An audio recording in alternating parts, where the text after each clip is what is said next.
In today's video, I'm gonna be talking about two things that I did on my last camping trip that got me super sick. It was only a one-night stay, and I still managed to mess it up. I'm making this video, hopefully, so you don't mess up like this. Where do I even begin? I usually like to plan my camping trips at least a week to 2 weeks out. I had been going to the same camping location and I got bored of going to the same spot, so I decided, you know what, let's try out a new location. So I find a new park. It's an absolute beautiful park, but there's a few things that I need to check off before I just go ahead and reserve a camp for the night. The very first thing that I needed to check off was, one, do they allow trucks to camp? Because obviously I take my truck and I park next to my campsite and I camp. It was a-okay. They accept trucks, so I was like, okay. Last thing, let's check the weather. Let's see how it's gonna be. And at this time, we're going into October, and it says it was gonna be 55, maybe even 60 degrees. So I'm like, okay, we don't need to pack too heavy. I think with our normal camping gear, we'll be more than fine. So we pack up, we get our gear ready, and we head out and we hit the road. One of our favorite things to do while we're actually camping is grilling, s'mores,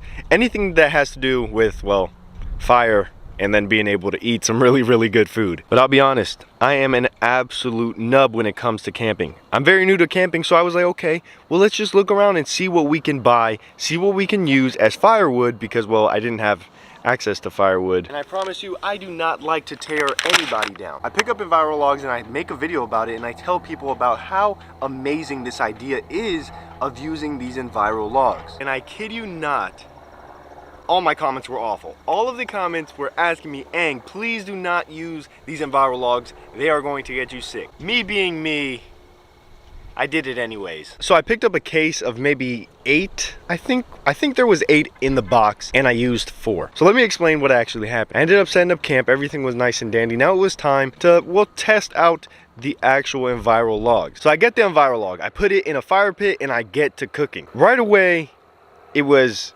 not the best. So it would get hot and it would burn for a little bit, but you would have to keep messing with it. And when you wouldn't mess with it, it was like an actual fire with the amount of smoke that it would throw off. And being that it was the only thing that I had to cook my food, I kind of just had to deal with it. So at this point, we end up using like 1 log just to test it out, sitting by the fire. It keeps you nice and warm, but you have to watch out for your eyes, your nose, your mouth. Make sure you don't inhale that stuff too much. Secondly, once we started to actually cook s'mores, you definitely could taste it on the food. Thirdly, once it was time to actually cook our burgers, there was a lot of ash that would come up off of the actual enviro log, and, well, a lot of smoke all going into your food.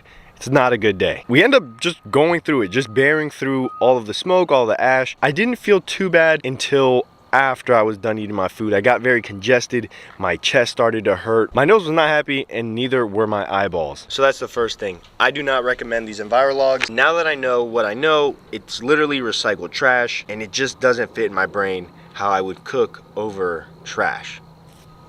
Number 2 is definitely my own fault, but I know there's people out there that are getting into camping that want to learn, and this is a very big thing to learn. The weather was calling for 50, maybe 55, maybe even higher 50. So we packed lightly. We did not prepare for the worst. It's starting to get cold out, it's starting to get late, so we're like, hey, let's hit the hay, let's get in the tent, and let's call it a night. When I first got into the tent, all we had at the time was 2 blankets and an air mattress. That's it. Sandy had a lot more gear than I did. She had sweatpants, she had socks, she had a shirt, and she had a sweater. We had 2 blankets. We were using 1 blanket as a blanket, but that second blanket we were using it as a pillow. I go to sleep and I had my watch on. It was around 9 o'clock ish that we, were trying to go to sleep. At 11 o'clock, it got bad. It got really bad. It got super cold. I grabbed what was our pillow and made it into a blanket. I definitely don't think that the temperature was too much of an issue. Obviously it was. But the wind. It was like we had the AC on full blast. So I wake up a little bit later and I'm like, oh my gosh, this is absolutely awful. And then I wake up every hour after that until around 4 a.m. It was probably the coldest point at that time. I couldn't open my eyes right. I couldn't really hear. I couldn't breathe out my nose.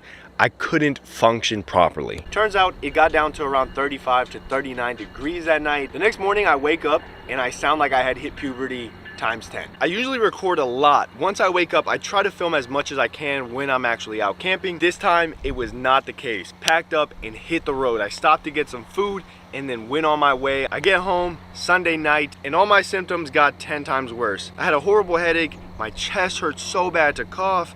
my nose was running, or if it wasn't running at 1,000,000 miles an hour, it was stuffed, like stuffed. I definitely learned Mother Nature is boss. Mother Nature is king. Don't try. Just do not try to compete because you will lose. I'm not gonna lie, it did have me scared. It had me in a little bit of a panic in not wanting to camp, but now it's the opposite. It has lit a fire underneath me to get back out there and do it the right way. Now knowing what I know, do not use Envirologs. Secondly though, definitely prepare for the worst. From now on, moving forward, I will always have a sleeping bag and winter gear prepared just in case something like that happens. If you enjoyed, like, comment, subscribe.